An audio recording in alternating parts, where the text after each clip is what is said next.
ஜல்லிக்கட்டின் வரலாறும் அதன் பின்னணியும். ஏறு தழுவுதல், ஜல்லிக்கட்டு, மஞ்சு விரட்டு, ஏறுகோல், மாடு பிடித்தல், பொல்லேறு பிடித்தல் என்று தமிழகத்தின் பல பகுதிகளில் பல பெயர்களில் அழைக்கப்படுகிறது. தமிழர்களின் வீர விளையாட்டான ஜல்லிக்கட்டு. பொங்கல் விழா என்பது ஜல்லிக்கட்டு என்கிற காளை விளையாட்டுடன் இணைந்ததுதான். காளைகளை அடக்கும் நம் காளையர்களை காண மதுரையே திருவிழா கோலத்தில் இருக்கும். திருச்சி, திண்டுக்கல், புதுக்கோட்டை, ராமநாதபுரம் மற்றும் சிவகங்கை என்று எங்கு ஜல்லிக்கட்டு நடந்தாலும் மதுரையில் நடக்கும் அலங்காநல்லூர், பாலமேடு ஜல்லிக்கட்டுகள் தான் மிகவும் பிரபலமானவை.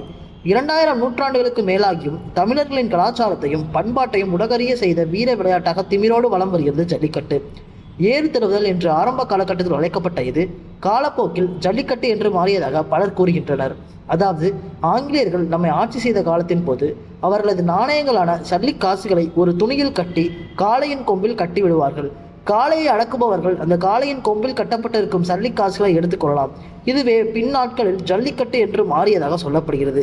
ஜல்லிக்கட்டின் வரலாறையும் அதன் பின்னணியும் இக்கட்டுரையில் காணலாம். ஜல்லிக்கட்டின் வரலாறு. சிந்து சமவெளி, கீழடி, ஆதிச்சநல்லூர் போன்ற அகழ்வாராய்ச்சியில் பகுதிகளில் கண்டெடுக்கப்பட்ட சான்றுகளை வைத்து பார்க்கும்போது ஜல்லிக்கட்டு போட்டிகள் 2000 ஆண்டுகளுக்கு முன்னரே பழமையான தமிழரின் பண்பாடு என ஆராய்ச்சிகளில் தெரிகிறது. இதற்கான சான்றுகள் தற்போது ஆதாரமாக தலைநிமிர்ந்து நிற்கின்றன. தேனி மாவட்டத்தில் வைகை ஆற்றின் தென்கரையில் புலிமான் கொம்பை என்ற இடத்தில் காளையுடன் மோதும் இளைஞர் ஒருவரின் சிற்பத்தில் ஆக்கோல் ஆணிரை மீட்டான் கல் என தமிழ் எழுத்துக்களுடன் நடுக்கல் ஒன்று அகழ்வாராய்ச்சியின் போது கண்டறியப்பட்டது. மறைந்த வீரரின் நினைவாக இந்த நடுக்கல் அமைக்கப்பட்டிருக்கும் என்று பல அகழ்வாராய்ச்சி நிபுணர்கள் கூறுகின்றனர். ஜல்லிக்கட்டு எத்தகைய பழமை வாய்ந்தது என்று இந்த நடுக்கல் நிரூபிக்கிறது. தமிழர்களின் வீர விளையாட்டுகளில் ஒன்றாக கருதப்படும் விளையாட்டு ஆயர்கள், முல்லை நில மக்கள் அதிகமாக வாழும் இடங்களில் நடத்தப்படுகின்றது. முல்லை நிலத்தில் வாழ்ந்த செல்வ பெருங்குடிகள் மக்கள் தங்கள் மந்தையில் காளை கன்று ஒன்றை தனியாக வளர்ப்பார்கள். இதற்கு தனியாக போர் பயிற்சி கொடுத்து ஏறுதழுதலுக்கு பயன்படுத்துவார்கள். தங்கள் வீட்டு மகள் பருவமடைந்தவுடன் காளையை அடக்கி வெற்றி பெறும் வீரருக்கு மனம் முடித்து வைப்பார்கள். கொள்ளேற்றின் கொம்புக்கு அஞ்சுகிறவனை மறுமையிலும் ஆயமகள் தழுவ மாட்டாள் என்று சங்க இலக்கியம் கலித்தொகை கூறுகின்றது. ஆங்கிலேயர் காலத்தில் ஜல்லிக்கட்டு போட்டிகளுக்கு தடங்கள் வந்தபோது மக்களின் கோரிக்கைகளால் ஆங்கிலேயர்கள் அனுமதி அளித்துள்ளதாக முன்னோர்கள் கூறுகின்றனர். தமிழகத்தில் பல இடங்களில் ஜல்லிக்கட்டு போட்டிகள் நடைபெற்றாலும் மதுரை தான் மிகவும் புகழ் பெற்றது. தை மாதம் முதல் நாள் அமனியாபுரம், தை 2ஆம் நாள் பாலமேடு, தை 3ஆம் நாள் அலங்காநல்லூர் என ஜல்லிக்கட்டு போட்டிகள் தமிழர்களின் வீரத்தை தற்போதும் பறைசாற்றி வருகின்றன. சங்க காலம் முதல் இக்காலம் வரை ஜல்லிக்கட்டு போட்டிகள் தமிழர்களின் வீரத்தை காட்டுகின்றன. ஜல்லிக்கட்டு விளையாட்டை 3 வகைகளாக பிரிக்கலாம். 1. வாடி மஞ்சு விரட்டு. இது ஒரு திறப்பின் வழியாக வெளியே வரும் காளைகளை பிடித்துக்கொண்டு குறிப்பிட்ட தூரம் வரை செல்ல வேண்டும்.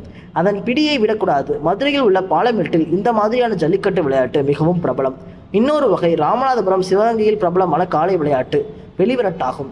இதில் காளை திறந்த மைதானத்துக்குள் அனுப்பப்படும். காளை கையினால் கட்டப்படுவதோ குறிப்பிட்ட பாதைகள் தான் செல்ல வேண்டும் என்றோ எந்த நிபந்தனையும் இருக்காது.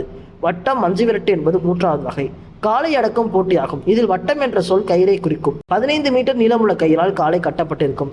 30 நிமிடத்துக்குள் 7 அல்லது 9 பேர் காளையை அடக்க முயல்வர். இவ்விளையாட்டில் பார்வையாளர்களுக்கு எந்த ஆபத்தும் நேர்வதில்லை. 7 அல்லது 9 காளையை அடக்க முயல்வர். இவ்விளையாட்டில் பார்வையாளர்களுக்கு எந்த ஆபத்தும் நேர்வதில்லை. ஜல்லிக்கட்டிற்கு ஏன் தடை விதிக்கப்பட்டது?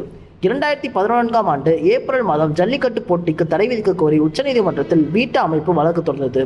இதனைத் தொடர்ந்து 2011 ஜூலை மாதம் ஜல்லிக்கட்டு காளைகளை விலங்குகளில் காட்சிப்படுத்தல் பட்டியலில் இணைக்க மத்திய அரசு உத்தரவு பிறப்பித்தது. பிறகு 2014ஆம் ஆண்டு மே 7ஆம் தேதி காளைகள் துன்புறுத்தப்படுவதாகவும் காட்சிப்படுத்துதல் பட்டியலில் காளைகள் இருப்பதால் அனுமதிக்க முடியாது என்றும் விலங்குகள் நல வாரியம் தொடர்ந்த வழக்கில் ஜல்லிக்கட்டுக்கு உச்சநீதிமன்றம் நிரந்தர தடை விதித்து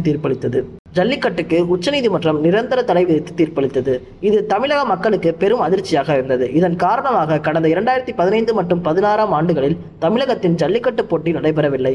தொடர்ந்து தமிழக மக்கள் வலியுறுத்தியும் சட்டத்தில் மாற்றம் கொண்டு வந்ததால் ஜல்லிக்கட்டுக்கு அனுமதி அளிக்க முடியும் என்று மத்திய அரசு கைவிரித்து விட்டது.